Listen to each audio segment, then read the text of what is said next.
Hello and welcome to our weekly St. Peter's training.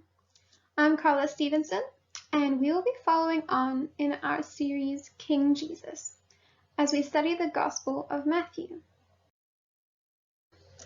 We have been unpacking the Sermon on the Mount. You will notice that Jesus is still building off his statement in Matthew chapter 5 verse 20, where he says, "For I tell you, unless your righteousness exceeds that of the scribes and Pharisees, you will never enter the kingdom of heaven."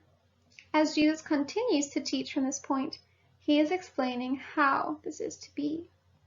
Approaching our text for this week, chapter 6, verses 1 to 18, we sense a shift in Jesus' focus. Having explored what his disciples are to do regarding certain topics, and demanded that his disciples be perfect, Jesus shifts gears into how they are to practice righteousness by looking at three further topics. The structure of this text is very important to understand what Jesus is leading us to. Matthew 6, verse 1 to 18 builds uniquely to a climax. It's almost like a camera lens zooming into a centerpiece. In the next two studies, we'll be unpacking this. The first frame we encounter is found in verses 1 to 6 and in verses 16 to 18. These are warnings against being a hypocrite in giving, praying, and fasting, and they include a correction on how to approach these things. The next frame we encounter is found in verses 7 to 8 and 14 to 15. They include extended warnings against empty prayers and unforgiveness. And finally, we come to the centerpiece. And this is known as the Lord's Prayer, found in verses 9 to 13. Now, this centerpiece sheds light on all of the previous passages and some future topics in the sermon. It teaches an attitude that is vastly different from the attitudes of the scribes and of the Pharisees. For this week, we will be only focusing on the first frame and looking at the idea of authentic worship. Now, our passage, chapter 6, verse 1 to 6, and verses 16 to 18, you will notice a lot of repetition. There is a repeated structure that Jesus uses to teach on the topics of giving or alms, prayer, and fasting.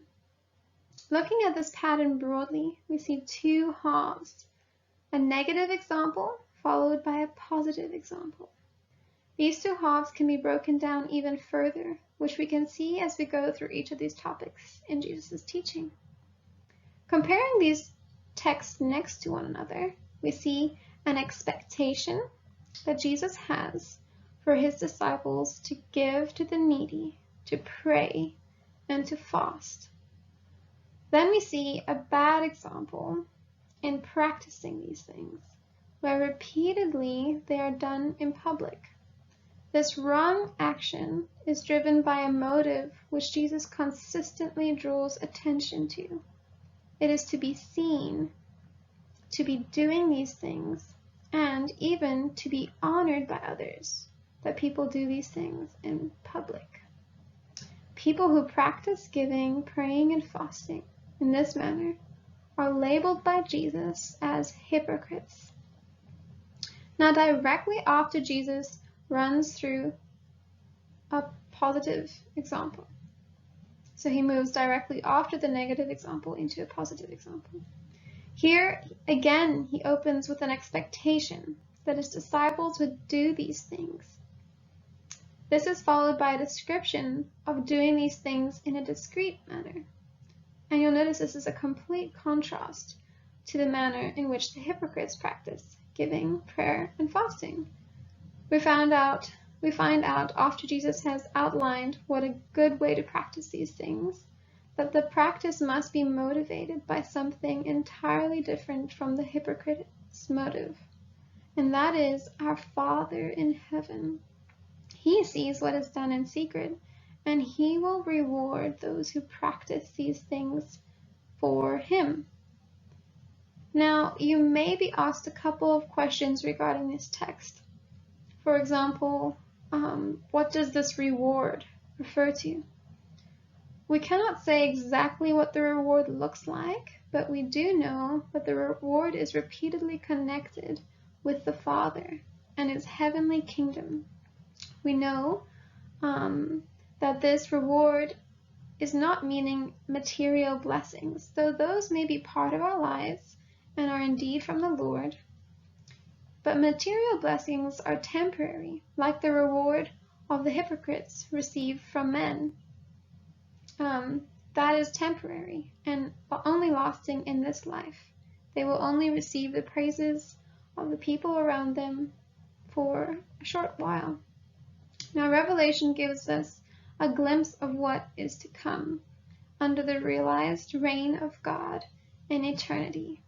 And it is this reward that we should fix our eyes on, as well as the treasure we have in walking with God through this life as he molds us into his image. You might also hear some questions raised on praying in public and the impossibility of no one knowing that you're fasting or that you give to the needy. Notice that these examples of practicing giving, prayer, and fasting serve as a contrast to the ways and reasons that the hypocrites practice them. The emphasis is more on the motive which drives the unhealthy actions, not on the specifics of how to practice each of these things. This is clear even from verse 1 if you go back and have a look at that. Looking at other parts of Scripture, we can also see how giving, praying, and fasting corporately within the people of God, the church, how this can greatly benefit God's people. But the motivation must never be to honor the individual. Notice that the verses above alms or giving and prayer, those are put there for your own benefit to read and deepen your understanding. Also under the fasting section, you'll notice a note regarding an article in the group guide. That is an article that will explore some more of the nature of fasting, and it uses John Piper's book, A Hunger for God, as a source for most of the thoughts that go around some of the texts that we see in the Old Testament and New Testament regarding fasting. Before we close, I think it's appropriate to spend some time thinking about the seriousness of these warnings against practicing worship with the motive of glorifying ourselves. Let me remind you of verse 1 of our text, which highlights the stakes are high. Beware of practicing your righteousness before other people in order to be seen by them, for then you will have no reward from your Father who's in heaven. And if we look at how the Sermon on the Mount ends in chapter 7, verse 24 to 27, we also come to see how serious this is. Those who listen to Jesus' words and obey them are like a man who builds his house on a rock. But those who do not listen and obey his words are like a man who builds his house on sand, which crumbles when hit by a storm. In contrast, the man whose house is on the rock will stand. Finally, do yourself and also your group a favor and go and read Matthew 23. You'll notice that Jesus is talking to the Pharisees and that he repeatedly uses the word hypocrites to describe them. He pronounces judgment on them throughout the passage, and this should draw a connection for us to our passage where Jesus is warning us not to fall into the sin of the Pharisees, but rather to practice a righteousness that exceeds their righteousness. So in closing, we walk away realizing that we as people tend to desire praise from man for our, so-called righteousness.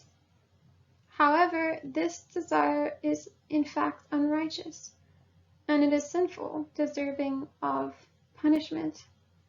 So we want to be challenged to check our motivations for what we do, and whether it is something that we desire to glorify our Father with, or if it's something that we desire to glorify or honor ourselves with. And that kind of brings us back to chapter 5, verse 13 and 16.